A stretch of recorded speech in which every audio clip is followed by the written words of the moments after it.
Cybersecurity is not only a technical function, it is a business enabler that protects business continuity, supports growth, preserves customer trust, and allows people to work with confidence. But for security to truly enable the business, it must go beyond adding more tools or products. It even must be built into the architecture and aligned with business objectives and user experience. Welcome to Secureify Trust Insight Series. My name is Ali Ragab. I am the founder and CEO of Secureify, the company behind the Secureify Trust platform. In this first video, we will discuss why data breaches are an architectural challenge. So most organizations already have firewalls, multi-factor authentication, SSO platforms, SIEM solutions, PAM solutions, and many other security controls. But yet, data breaches continue to happen. So here is a key question. If all these controls are in place, why can the compromise of a single password, single device, or application still provide a path to a critical data? This actually brings us to the central principle behind this video. The failure of one security control shouldn't automatically result in a data breach. So let's begin. Let's begin with how attackers gain initial access. According to the EMEA regional findings in the Verizon 2026 Data Breach Incidents Report, this chart compares three selected initial access vectors. Vulnerability exploitation represents the largest relative share at 51%, credential abuse at 30%, and phishing at 18%. So the important insight here is that the risk targets both technology and people. However, many traditional security products focus mainly on securing the login. After authentication, the session may remain trusted 100%.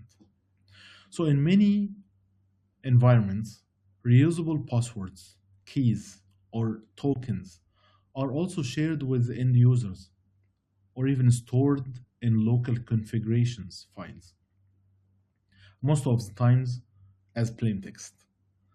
Once these credentials are copied or stolen, they can be replayed outside the intended workflow. Prevention remains essential for sure, but a resilient architecture must assume that any single control can fail anytime and limit its impact before it becomes a data breach. So the initial access is not automatically a data breach in itself. It is the only first door. The architecture determines how far the attacker can travel with this kind of credential. So reusable passwords, keys, tokens can be stolen or replayed. Standing privileges may give a compromised account more access than it needs. In many systems, security ends at login.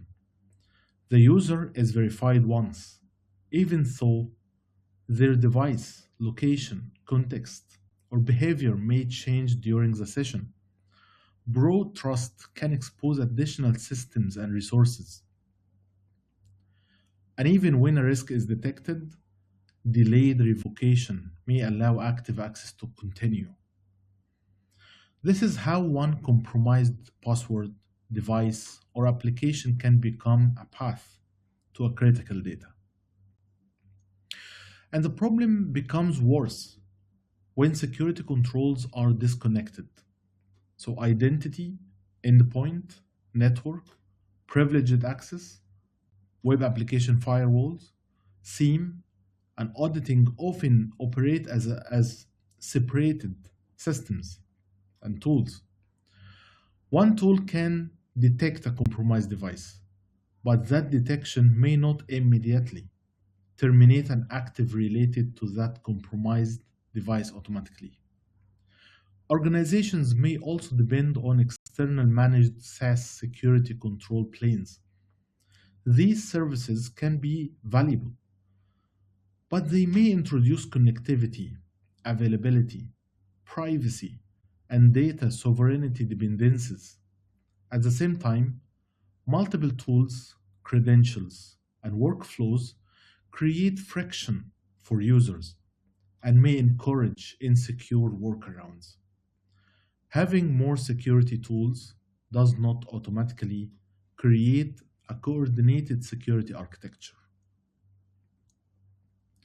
So, Secureify Trust platform is built around one principle.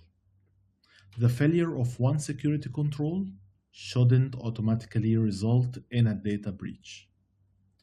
It brings security industry best practices, business objectives, and ease of work together within one coordinated access architecture.